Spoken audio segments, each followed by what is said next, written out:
ความงดงามปรากฏขึ้นศิลปินทุกสาขาพาให้สุขถึงจะทุกข์ในกายใจไม่เหงาถือเป็นจิตวิญญาณคนอีสานบ้านของเราฝากลูกเอาไว้จดจำเป็นตำนานจนจะซิ่งโดยชื่อลำซิ่ง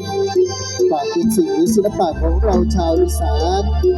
โปรดช่วยกันพยุงไว้ให้ยาวนานเพื่อลูกหลานได้สืบทอดตลอดไปครับ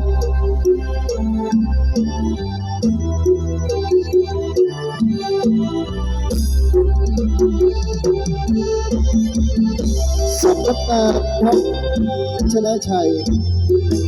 ร่วมกับต้นการธุรกิจบันเทิงสุดยอดหลักหนุนลำซิ่งภูมิจากตุบลต้นแก้วเป็นผู้นำซิ่งสาวสวยครับ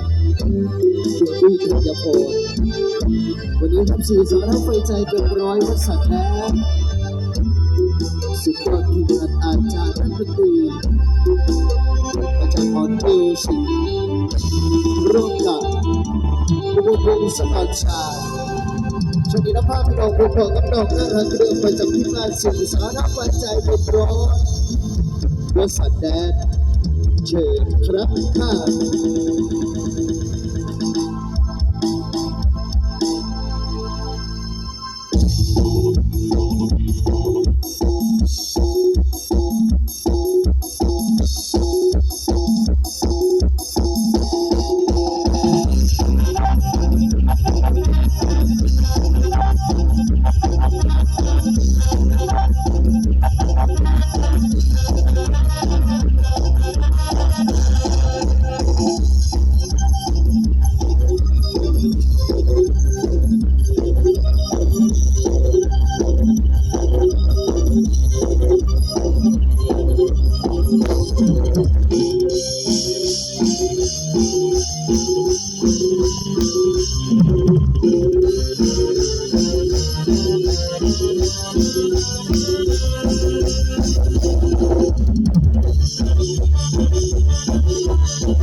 เสียงเป็นว่าสดๆในทุกวันอาจารย์นักดนตรีและน้องๆหาเครื่องแหน่กันละกันครับนะครับจนนี้